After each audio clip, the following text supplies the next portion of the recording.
Nah, jadi rumput laut itu adalah sejenis pertanian atau perkebunan atau bisnis kelautan yang paling ideal karena tidak membutuhkan atau biaya perawatan yang tinggi. Ketika tidak ada pupuk, maka produksi padi berkurang. Bangsa kita ini kalau nggak makan nasi, belum makan. Pembukaan saya kasih pelang yang sangat besar. Petani berhak sejahtera. Saya berharap bahwa petani Lampung akan lebih sejahtera.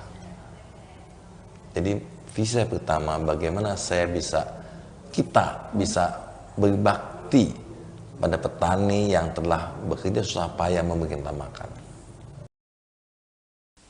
Halo Tribuners, jumpa lagi bersama dengan saya Kusnul Asyaifah dalam tayangan wawancara eksklusif bersama dengan salah satu narasumber saya di sini. Sudah hadir dan langsung saja kita sapa di sini ada Pak Petrus Chandra. Halo, selamat datang Bapak. Selamat sore Mbak Kusnul. Selamat sore. Terima kasih Bapak sudah menyempatkan waktunya untuk datang di sela-sela kesibukan yang pastinya banyak banget agendanya hari ini ya. Tapi Pak Petrus Chandra tetap menyempatkan waktunya untuk hadir beraudiensi bersama dengan kita Tribuners pada sore hari ini. Dan Tribuners, tentunya kalau sudah ada kehadiran Pak Petrus Chandra, kita akan membahas sesuatu yang baru saja atau kegiatan ya mungkin yang barusan saja Pak Petrus lakukan ini ya. Dan perlu kita ketahui bahwa Pak Petrus Chandra ini juga merupakan calon legislatif dari DPD RI ya Pak ya tahun 2024 nanti. Boleh nanti kita ngobrol-ngobrol sedikit juga tentang pencalekan, boleh? Boleh ya. Oke, Pak Petrus, kesibukannya sekarang ini lagi ngapain nih Pak? Di sela-sela mungkin lagi hektik banget ya menjelang pemilu 2024 nanti. Kesibukan terutama ngurusin petani. Ngurusin petani? Iya. Wow. Terutama petani sawit. Pasti. Dan juga petani yang lain. Oke. Karena petani lagi susah nih. Karena selama ini ada satu joke atau anekdot, katanya petani itu lagunya derita tiada akhir. Waduh. Pak Petrus kan memang background latar belakangnya berasalkan dari pengusaha ya Pak ya? Betul. Oke, bisa ceritakan nggak sih Pak, kenapa kok tertarik dengan petani gitu? Tentu, Mbak Husnul, waktu kecil pernah baca buku tentang Indonesia bahwa negara kita negara agraris. Masih ingat Bu? Masih. Katanya mayoritas bangsa kita itu petani. Jadi sebetulnya saya merasa bisnis pertanian itu bisnis yang luar biasa. Karena menyangkut kebutuhan seluruh masyarakat dan dilakukan oleh mayoritas masyarakat. Jadi artinya kalau Anda masuk ke pertanian, it's never ending story. Yes. Pasti bisnis baik. Ini juga berkaitan Pak Petrus dengan kegiatan yang barusan Pak Petrus lakukan akhir-akhir ini ya. Katanya Pak Petrus ini mendatangkan investor dari Jepang untuk membuat suatu pabrik pengolahan pupuk organik dari rumput laut. Ini benar ya Pak Petrus ya? Betul. Ini kan suatu ide dan juga gagasan yang pastinya inovasi luar biasa banget untuk masyarakat Indonesia terutama petani gitu Pak Petrus. Kenapa memilih pupuk? Ibu pernah melihat, tadi saya bertanya kepada ibu, apa problem seorang ibu muda ketika anaknya masih kecil atau anaknya masih bayi? Apa problem utamanya? Ekonomi. Untuk apa? Untuk beli, untuk makan. Anaknya masih bayi. Oke, untuk beli susu. Beli susu. Formula ya. Betul. Jadi kebutuhan rumah tangga. Jadi kalau kita bicara mengenai pertumbuhan manusia, ada golden period. Yeah. Dimana bayi itu harus mendapatkan gizi yang baik dari susu. Mulai naik lagi, mulai dewasa, tetap perlu makan juga. Jadi sepanjang hidup manusia itu dari bayi sampai nanti dewasa, kebutuhan makan yang bergizi itu penting sekali. Pastinya. Kalau enggak kita kena stunting.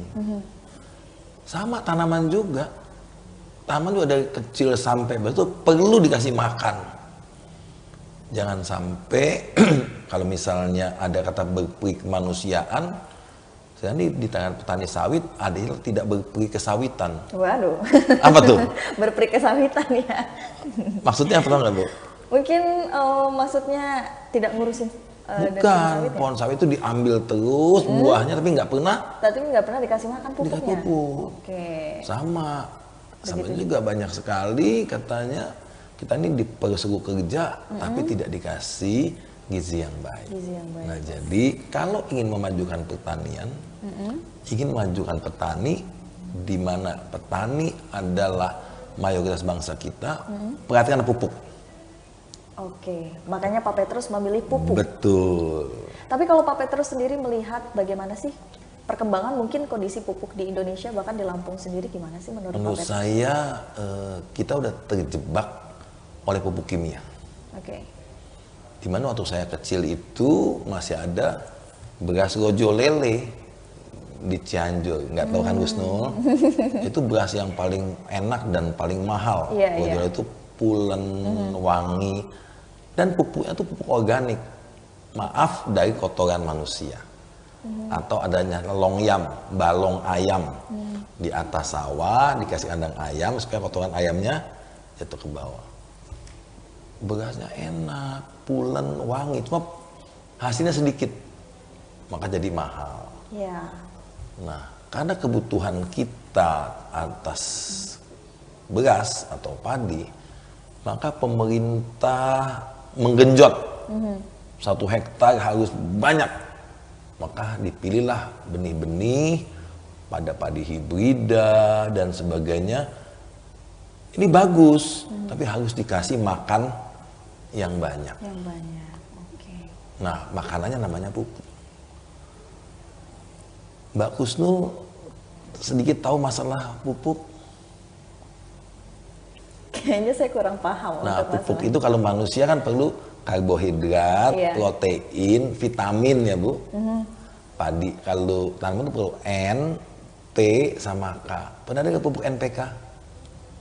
Sekilas. Nah, jadi NPK itu, jadi tanaman itu perlu unsur makro nitrogen, fosfor, sama kalium. Dari 3 itu yang ada di Indonesia hanya nitrogen. Itu diambil dari udara. Jadi kita itu di dalam negeri hanya punya pupuk nitrogen, menghasilkan pupuk urea atau amonium nitrat. Fosfatnya kita import dari Yordania, sama dari China, dari Tiongkok. K-nya kita import dari Rusia. Jadi artinya hari ini saya mengatakan bahwa kalau tidak ada perubahan drastis dari pemerintah, maka pertanian kita terancam. Iya. Kenapa? Karena pohon ini entah perkebunan, entah pertanian, kebun dan sawah kita sudah sedang tergantung pada pupuk kimia. Padahal kita hanya punya N. Kalau misalnya Yordania atau Tiongkok tidak mau kirim fosfatnya, kemudian juga Rusia berantem sama Ukraina tidak bisa keluar kaliumnya, mau ngapain kita? Nah, maka tentu kita harus mulai berpikir, we must prepare for the worst case. What happen if they start to export the potassium, kalium, dan fosfatnya. Nah, itu jadi usaha yang sedang dilakukan. Jadi mudah-mudahan bisa memberikan suatu alternatif solusi bagi petani. Tidak hanya tergantung oleh pupuk kimia, juga pupuk organik. Oke, jadi memang ide ini tercetus awalnya karena memang kekhawatiran ya Pak Petrus ya. Kekhawatiran terhadap petani dan juga pupuk yang Indonesia sekarang ini sudah menggunakan pupuk kimia semua gitu. Tidak hanya kekhawatiran, juga kebutuhan. Kebutuhan juga. Ya, sebenarnya pemerintah juga sudah memulai pupuk organik ini sejak beberapa tahun yang lalu. Hampir semua pabrik pupuk BUMN sudah memproduksi pupuk organik. Tetapi edukasinya ke masyarakat ini belum sampai. Sehingga petani itu, wis kalau nggak ono NPK, orang mantep. Jadi petani itu khawatir kalau tidak pakai pupuk kimia, hasilnya tidak bagus. Padahal tanah kita sudah jenuh. Jadi ada satu studi yang saya baca bahwa pupuk yang kita berikan 100% itu, yang terserap itu hanya 25%. Oke. Yang lain itu misalnya sawah, karena ada air, dia larut dan hanyut ke sungai. Masuk ke danau, maka danau kita penuh enceng gondok. Ya. Jadi pupuknya dimakan sama enceng gondok. Jadi subur eceng gondoknya. Iya, sehingga pemerintah kesulitan itu. Demikian juga untuk perkebunan. Begitu. Nah, kenapa memilih rumput laut nih Pak sebagai formulasi utamanya membuat pupuk? Apa yang istimewa dari rumput laut ini? Sebelum ke sana, Dek Kusnul pernah ke hutan. Pernah melihat hutan. Pernah. Subur nggak pohon-pohon di hutan? Subur pastinya kalau hutan yang masih. Iya, hutan yang masih perawan. Ya. Pernah dipupuk nggak? Setahu saya sih nggak pernah. Nah, kenapa hutan nggak pernah dipupuk kok subur? Subur. Pohonnya besar dan rindang. Karena terjadi yang disebut dengan circular material balance. Jadi bahwa material yang diambil dari tanah itu menjadi batang, daun, dan buah, jatuh ke tanah, membusuk, diserap lagi, terjadilah material balance. Tidak ada yang keluar, maka pohonnya subur. Karena tanaman bisa mendapat karbon dioksida dari udara dan H2O dari hujan. Selesai. Yang terjadi itu, kenapa kita perlu pupuk? Karena material dalam tanah itu setelah kita dari pohon jadi buah, itu dibawa keluar. Nah, jadi yang dibawa keluar ini harus digantikan oleh apa? Oleh pupuk. Jadi pupuk itu menggantikan material yang dari dalam tanah diambil, dibawa ke, misalnya ibu nanam duren, kan dari dalam tanah disedot tuh makanan, jadi batang, jadi duren. Durennya yang dibawa ke kota. Bagian menggantikan itu. Kalau nggak digantikan, nanti tanah akan semakin jelek. Jadi digantikan. Itulah sama juga. Jadi ini di rumah tangga juga, kalau si ibu dimintain duit terus sama anaknya, bapaknya nggak ngasih, habis. Nah, jadi itu. Nah, kembali ke situ ya. Jadi intinya saya melihat bahwa pupuk organik bukan hanya kekhawatiran, tapi juga kebutuhan. Karena tanah ini sudah begitu banyak. Mendapat pupuk kimia sudah jenuh. Tanahnya sudah jenuh dengan chemical. Maka harus pernah dengar apa rejuvenate atau ibu-ibu ada supaya dimudahkan kembali. Saya lupa apa bahasa Indonesia, tapi bahasanya rejuvenate, mengembalikan muka jadi muda lagi. Atau refreshment. Di tanah itu harus dikembalikan seperti dulu. Sebab tanah itu selain ada unsur-unsur kimia juga ada unsur organiknya. Tapi karena hujan, karena banjir itu unsur organiknya tuh hanyut. Nah, kita harus mengembalikan lagi. Jadi konsepnya kita mau bicara kesetimbangan material, mengembalikan tanah seperti ketika dia masih semula. Nah, satu-satunya yang bisa, yang utama pupuk organik ya, atau pupuk organik. Ya, ada dua Bu ya. Ada pupuk organik padat, ada pupuk organik cair. Yang padat itu yang paling banyak itu kotoran hewan, kohe. Ya, tapi harus diolah. Atau kompos. Pernah ada kompos Bu? Kompos. Pupuk kompos. Ya, kompos itu sampah dibusukkan atau jadi ibu kalau masak itu sisa makanannya itu dekompos jadi pupuk yang bagus. Kenapa? Kan misalnya buah apel atau mangga kan nggak dimakan bijinya, nggak dimakan kulitnya. Nah itu kalau dicacah, didekomposisi atau dibusukkan lah, tapi dengan cara yang spesial sehingga dia kembali ke tanah. Oh, berarti dari sampah rumah tangga pun juga bisa ya? Sangat. Jadi di luar negeri itu dibilang back to nature. Apa yang kita ambil, kita makan, di sini kembalikan ke tanah. Kembalikan lagi. Tapi kenapa memilih rumput laut? Kenapa rumput laut? Kenapa formulasi utamanya rumput laut?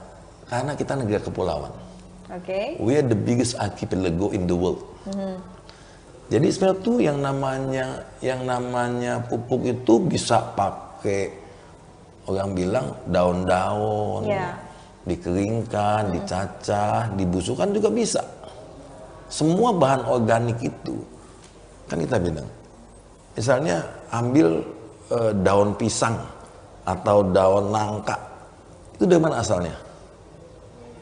Dari dalam bumi kan. Jadi itu kalau itu dikembalikan ke bumi selesai. Cuma mungkin jumlahnya nggak cukup. Kenapa? Karena misalnya pohon pisang itu kan ada buahnya, jadi buahnya yang dibawa keluar. Jadi akhirnya apa yang diambil itu sebagian materinya itu dibawa keluar dari farm, dari on farm. Jadi ada on farm, ada off farm. Pohon nangkanya dibawa keluar. Buahnya dibawa padi. Jadi ada sebagian yang dibawa keluar. Oke. Nah ini harus dikembalikan. Karena nggak cukup, harus ditambah. Nah unsur yang paling banyak dan paling mudah itu adalah rumput laut. Kenapa? Rumput laut itu dia itu sama seperti pohon-pohon yang lain. Anda pernah makan puding atau agar-agar? Pernah. Dari mana itu? Rumput laut. Pernah ke restoran Jepang makan sushi, bungkusnya apa? Rumput laut juga. Kok import? Nah, jadi rumput laut itu adalah suatu organisme, suatu tanaman yang bisa hidup begitu mudah di laut, nggak perlu dipupuk. Dia bakal hidup sendiri. Iya, karena dia mengambil CO2 dari udara, udah ada airnya, oleh Tuhan dikasih sinar matahari, terjadilah proses oksidasi yang menghasilkan namanya karbohidrat, protein, hormon, enzim, gratis. Cuma selama ini Indonesia mengembangkan rumput laut itu untuk industri makanan atau keragenan. Ya. Kebanyakan untuk industri makanan yang kita tahu ya, dan juga mungkin bahan-bahan kecantikan juga ada. Tapi kalau untuk pupuk ini masih jarang banget gitu ya, kalau Pak. Anda kecantikan, sekarang kalau Anda ke Paris, semua bahan kecantikan itu pasti ada rumput lautnya. Oke. Ya kan? Ini menarik ya Tribuners, karena yang Pak Petrus bilang dan juga jelaskan dari tadi, sebenarnya kita banyak sekali bisa menggunakan pupuk organik, karena organik itu kan dari alam untuk alam lagi ya, segalanya semua. Gitu. Tapi kali ini Pak Petrus menggunakan bahan utamanya, formulasinya itu adalah rumput laut, karena salah satu kita negara kepulauan yang terbesar, dan juga rumput laut ini tidak memerlukan penanganan dan juga pemupukan yang khusus, nggak perlu khusus gitu ya. Yang penting itu rumput laut dipotong, diikat di tali, ditaruh di laut. Tapi ada perbedaan nggak Pak? Mungkin pupuk organik yang lain dengan bahan yang lain dengan pupuk organik yang terbuat dari rumput laut ini? Kalau sesama sama pupuk organik tidak banyak perbedaannya. Kalau dengan pupuk kimia memang ada perbedaannya. Ya. Mbak Husnul pernah lihat orang minum jamu? Pernah, saya sendiri pun minum jamu. Kalau dulu itu kalau orang sakit nggak dibawa ke dokter, dikasih jamu saja. Ya. Sembuh nggak? Ada yang sembuh? Sembuh, cuma lama. Iya. Prosesnya herbal. Nah, jadi pemberian pupuk organik sama kayak minum jamu. Atau obat Tiongkok. Karena prinsipnya rumput laut atau jamu itu dia memperkuat atau memperbaiki sel-sel tubuh kalau jamu. Iya. Ya kan? Dia memperbaiki struktur tanah. Kalau obat dokter itu tidak. Tapi dia membunuh penyakitnya. Beda loh. Kalau kita minum jamu, minum ginseng, itu memperkuat tubuh kita. Kalau daya tahan tubuh kita yang dikuatkan. Jadi tubuhnya yang dikuatin. Kalau obat itu penyakitnya yang dimatiin. Tubuhnya tetap lemah juga. Nanti akan sakit lagi. Tapi memang ini lebih lama. Ya, tapi saya katakan sekian lama tanah itu sudah diperkosa. harus dikembalikan lagi. Tanah harus dikembalikan lagi seperti kondisi asalnya. Unsur organik harus cukup. Tidak hanya kimia saja. Sekarang ini kalau ibu lagi sakit, ibu hobi makan apa Mbak Husnul? Makan apa ya? Yang paling suka? Bubur mungkin ya, kalau sakit. Enggak, kalau lagi sehat? Kalau lagi sehat semua juga suka kayaknya. Ya yang paling suka? Mie ayam. Mie ayam. Kalau lagi enak nggak mie ayamnya? Enak. Kalau lagi sakit enak nggak? Nggak enak. Nah, sama. Kalau tanaman lagi sehat, dikasih apapun dia akan jadi subur. Kalau tanahnya udah sakit, harus diperbaiki dulu. Tanahnya berarti. Sehatkan dulu. Nah, baru dikasih makan. Kalau nggak bisa. Jadi prinsipnya sama. Semua itu adalah ciptaan Tuhan. Back to nature. Jadi kalau menurut Pak Petrus sendiri bagaimana untuk bisa mengembalikan tanah kita ini supaya bisa kembali lagi nih seperti semula? Pertama kali ada yang terutama itu, Mbak Husnu pernah lihat cacing? Cacing pernah. Pernah lihat betul? Pernah dong. Waktu saya kecil itu, kalau mau mancing itu kita pakai cacing. Pakai cacing. Yeah. Sekarang susah cari cacing. Karena cacing itu penting untuk melakukan proses regenerasi tanah. Jadi tanahnya ada cacingnya pasti subur. Selain cacing juga ada mikroba. Mikroba itu mencerna semua kimia-kimia di tanah. Sekarang cacing mikroba habis. Sehingga sampah-sampah yang ada di tanah itu atau bahan organik itu nggak bisa dicernakan. Mungkin ibu pernah minum Yakult? Pernah. Untuk apa sih Yakult itu? Untuk membersihkan usus. Yakult itu isinya apa, Bu? Yakult itu isinya bakteri. Bakteri jahat nggak? Bakteri kan ada yang jahat, ada yang baik. Sama. Yang dimana itu bakteri yang baik. Iya. Jadi tanah itu supaya dia bisa kembali semula, bakteri itu harus dikasih lagi bakteri yang harus tambah bakteri yang baik yang dulu ada sekarang udah pada mati. Kemudian bakteri makannya apa? Makannya unsur organik. Jadi ada bakterinya, ada makanannya, begitu Bu. Tapi intinya rumput laut itu bisa hidup di semua laut Indonesia asal ada cahaya matahari. Apa sih hamanya? Hamanya cuma ikan, takutnya dimakanin ikan. Atau ada badai sehingga talinya putus hilang. Selain itu nggak ada yang namanya hama, penyakit nggak ada. Makanya rumput laut ini potensi ya? Sangat potensial. Karena ini bisa menggantikan atau mengurangi penggunaan pupuk mungkin sampai lebih dari 50%. Jadi tidak berarti bahwa bisa semua ya. Bisa lebih lama. Ya mungkin bisa kurang dari sekian kimia turun. Karena tanahnya sudah sehat dibanding tanahnya sakit, gitu Bu. Oke, Pak Petrus kemarin kan memilih Lampung Selatan ya. Kenapa memilih Lampung Selatan? Nah, kan kita banyak nih kabupatennya yang juga pasti membutuhkan pupuk organik juga dong. Betul. Pabriknya juga dong. Betul. Gitu. Lampung Selatan karena paling dekat dengan Jakarta, maka itu Jawa. Jadi yang Selatan itu satu dekat dengan pasar. Yang kedua dekat dengan end user juga, petaninya ada. Lampung Tengah banyak petaninya, ada lautnya? Tidak ada. Lampung Timur? Lautnya itu di pantai timur, aksesnya cukup sulit. Ya. Jadi prinsipnya semua tempat bisa. Tapi ada pertemuan akses, tenaga kerja, dan kedekatan dengan pusat. Yaitu perdagangannya. Jadi begitu jadi naik ke truk kan ini mau diekspor sebagian. Kalau itu kan langsung bisa ke Panjang atau kalau ke Jakarta lewat Bakahuni. Jadi intinya akses to the market is very important. Jadi kita bikin pupuk, kalau bisa kita ekspor. Kenapa? Satu, mengurangi devisa, dan kedua, bangsa kita ini kalau bilang barang lu dipakai Jepang lu, wah bangga. Bukan, kita percaya Jepang aja beli itu loh. Jadi ini juga unik, kenapa memilih Jepang sebagai investor? Jepang itu negara yang saya bilang tadi, Jepang itu kalau Anda datang ke Jepang atau restoran Jepang, makanan utamanya apa? Kalau restoran Jepang apa ya? Makanan laut pasti. Makanan laut. Seafood.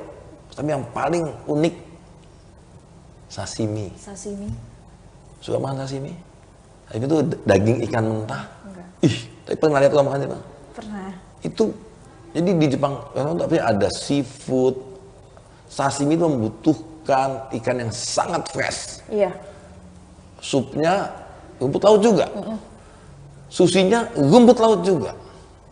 Ya. Nah, jadi Jepang itu sangat ahli dalam hal perikanan.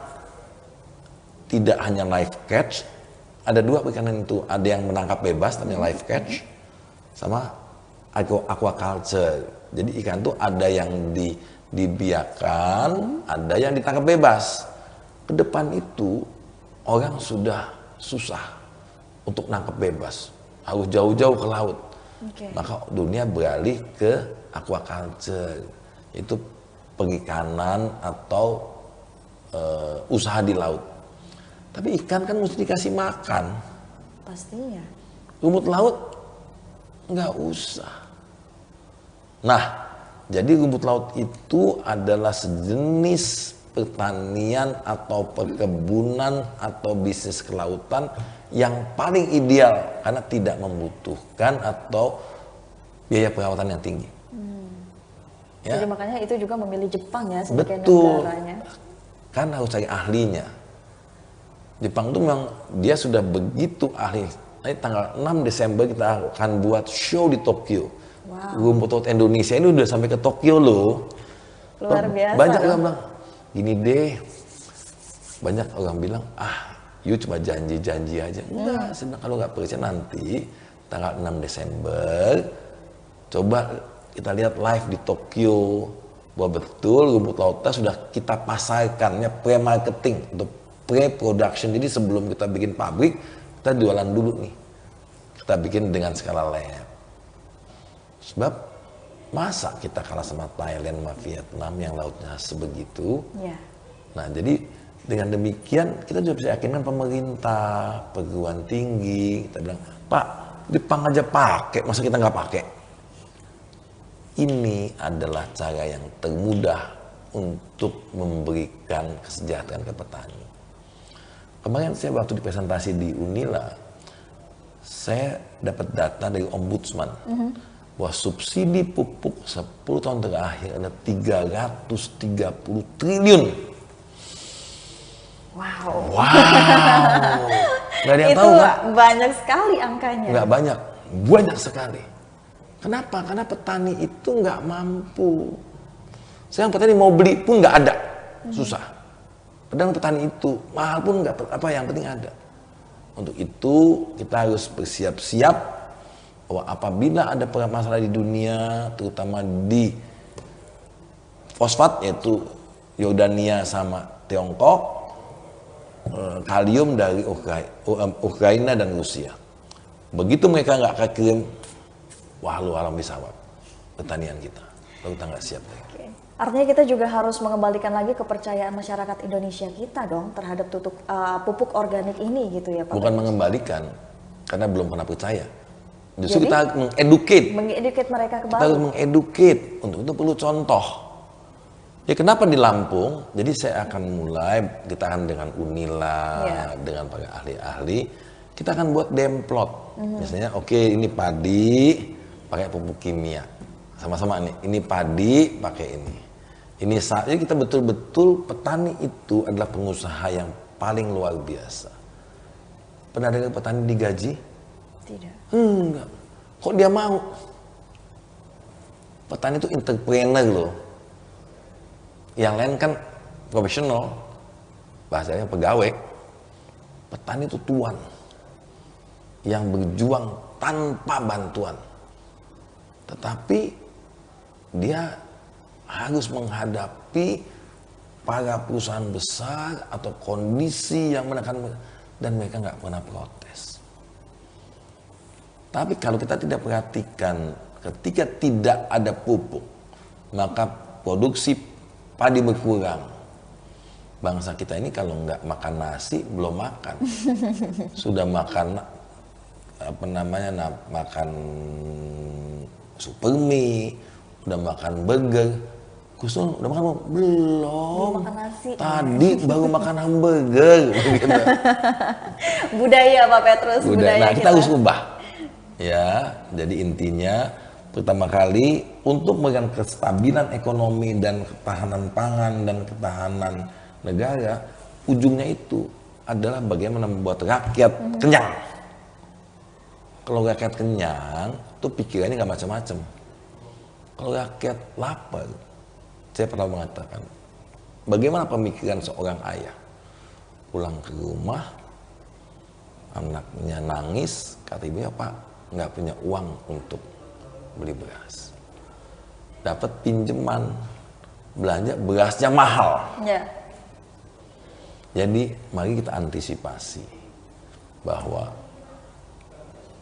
tingkatkan kesejahteraan petani supaya dia bisa dengan tenang menghasilkan bahan bakar kita beli dengan harga yang wajar dan kita bisa hidup dengan tenang. Oke, satu kata-kata yang saya kutip tadi, kita sejahterakan kesejahteraan petani ya Pak Petrus.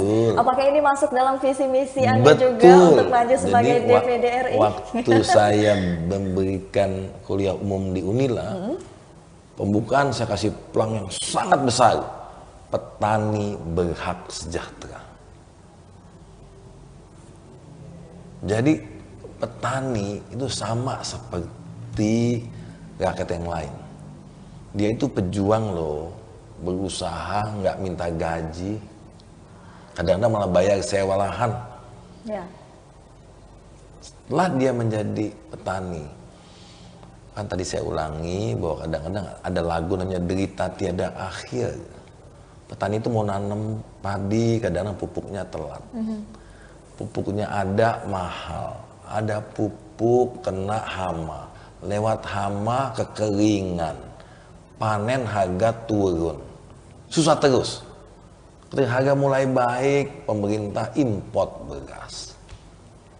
Nah, semua ini harus satu sirkulasi ekonomi dan bisnis yang harus kita perbaiki. Kalau enggak, petani akan selalu dalam posisi tawar yang lemah. Oke, luar biasa Pak Petrus. Saya merasa kuliah 3 SKS sama Pak Petrus hari ini ya, luar biasa. 3,5 ya. Pak Petrus, tapi ini ada fun fact juga nih, katanya Pak Petrus ini nggak mau disebut sebagai pengusaha, maunya disebut sebagai saintis. Benar? Saya scientific businessman. Ya. Saya bilang, karena saya tidak mau hanya sekedar cari uang dari bisnis yang biasa-biasa saja. Seusia saya ini, kita harus membuat bisnis yang punya dasar ilmiahnya. Misalnya, ketika orang lain membuat pabrik kelapa sawit dengan metode yang standar, saya bilang itu sudah out of date. Ayah Anda, waktu tahun 90 Anda belum lahir ya. Tapi pernah nggak melihat orang punya pakai handphone yang sebesar batu bata? Belum pernah. Oh, tolong tanya ayah Anda. Oke. Tahun 90 tuh handphone tuh sebesar batu bata. Handphone tuh wah bangga, mula-mula handphone tuh sebesar tas. Kemudian jadi sebesar batu bata.